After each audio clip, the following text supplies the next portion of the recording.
یعنی کہ یہ ممکن نہیں ہے کہ کسی مسلمان کے 3 بچے فوت ہو جائیں، وہ صبر کرے اور پھر بھی جہنم میں داخل ہو، یہ ممکن نہیں۔ الا تحلۃ القسمی، مگر قسم کو پورا کرنے کے لیے۔ اس کا کیا مطلب؟ یعنی کہ جہنم میں داخل ہوگا قسم کو پورا کرنے کے لیے۔ قسم سے کیا مراد ہے؟ یہاں پہ آپ کی توجہ چاہتا ہوں۔ اللہ تعالیٰ فرماتے ہیں سورہ مریم میں، وَإِن مِّنكُمْ إِلَّا وَارِدُهَا كَانَ عَلَىٰ رَبِّكَ حَتْمًا مَّقْضِيًّا، تم میں سے ہر کوئی جہنم پہ وارد ہونے والا ہے۔ ہر کوئی جہنم پہ کیا ہونے والا ہے؟ وارد ہونے والا ہے۔ اور اللہ تعالیٰ کہتے ہیں یہ بات حتمن پکی ہے، مقضیہ، اس کا فیصلہ ہو چکا ہے۔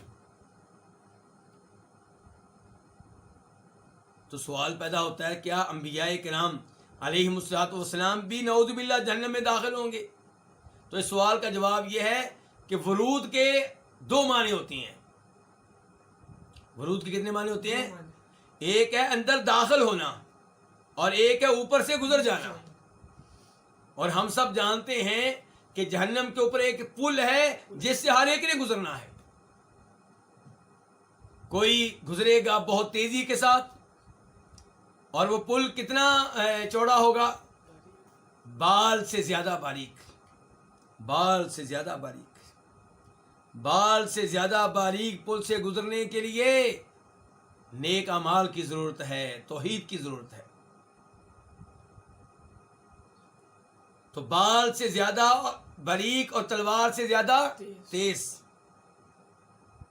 تو وہاں سے ہر ایک نے گزرنا ہے۔ اب انبیاء کرام علیہ السلام جیسے عظیم لوگ بغیر کسی مشکل اور پریشانی کے گزر جائیں گے، اور ان کے بعد صحابہ کرام جیسے عظیم لوگ بھی گزر جائیں گے، اور باقی جو لوگ ہیں ان میں سے کئی کامیابی سے گزریں گے، کئی گھسٹتے ہوئے گزریں گے، کئی زخمی ہو کر گزریں گے، اور کئی جہنم کی آگ میں گر جائیں گے۔ تو اللہ تعالیٰ نے کہہ دیا یہ بات پکی ہے کہ ہر ایک نے جہنم کے پل سے گزرنا ہے۔ تو اسی کی طرف اشارہ ہے اس حدیث میں کہ کسی بھی مسلمان کے 3 بچے فوت ہو جائیں، کسی بھی مسلمان کے 3 بچے فوت نہیں ہوں گے کہ وہ جہنم کی آگ میں داخل ہو، یہ نہیں ہو سکتا۔ الا تحلۃ القسمی، مگر قسم کو پورا کرنے کے لیے۔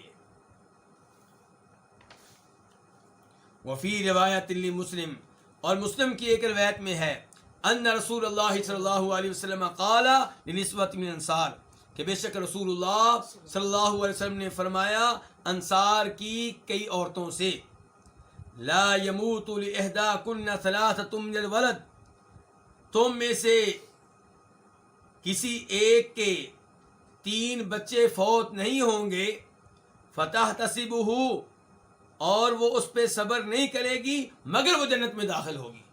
یعنی کہ جو بھی تم میں سے 3 بچے فوت ہونے پہ صبر کرے اللہ سے اجر و ثواب لینے کے لیے، وہ کہاں جائے گی؟ اس کا ٹھکانہ کیا ہوگا؟ جنت ہوگا۔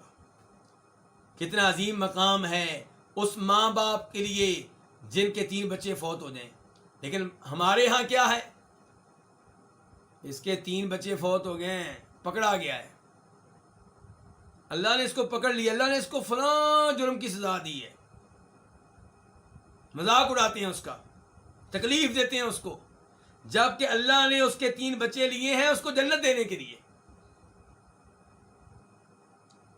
جن کے 3 بچے فوت ہو جائیں، وہ اگر توحید پہ ہیں، نماز روزے کا اہتمام کرتے ہیں، کبیرہ گناہوں سے دور رہتے ہیں، ان کو خوش ہونا چاہیے کہ یہ 3 بچے اللہ نے لیے ہیں ہمیں جنت میں داخل کرنے کے لیے، بچے بھی جنت میں انشاءاللہ اور ہم بھی جنت میں، اور کیا چاہیے۔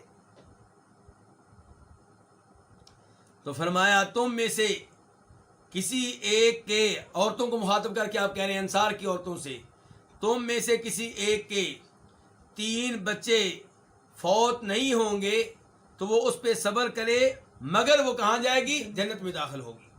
فقالت امرأۃ منہن، تو ان عورتوں میں سے ایک عورت نے کہا، او اثنین، یا پھر 2 بچے ہوں تو تب بھی، اے اللہ کے رسول آپ نے کہا اب اثنین، یا 2 بچے ہوں تب بھی، یعنی کہ اگر تم میں سے کوئی عورت ایسی ہے جس کے 2 بچے فوت ہوں اور اللہ سے ثواب لینے کے لیے صبر کرے وہ بھی کہاں جائے گی؟ جنت میں جائے گی. تو اس سے آپ اندازہ کر سکتے ہیں کتنا. لیکن صبر حقیقی صبر، اور صبر کا آغاز کب ہوتا ہے؟ جب صدمہ اولا ہو، جب پہلا فون آئے کہ آپ کے بچے کا ایکسیڈنٹ ہو چکا ہے، فوت ہو گیا ہے، آپ کا بچہ نہر میں ڈوب گیا ہے، آپ کے بچے کو بجلی لگ گئی ہے، کرنٹ لگ گیا ہے، آپ کے بچہ جس جہاز میں سوار تھا وہ جہاز گر گیا ہے. یہ جو پہلی دفعہ خبر آتی ہے اسی موقع پہ کنٹرول کریں اور کہیں انا للہ و انا الیہ راجعون. آپ کی آنکھوں سے آنسو نکلیں کوئی مسئلہ نہیں، لیکن زبان سے رونا، چیخنا، چلانا، بال نوچنا، رخسار پیٹنا، گریبان پھاڑنا، یہ نوحہ ہے، یہ جائز نہیں ہے، اس کو صبر نہیں کہتے.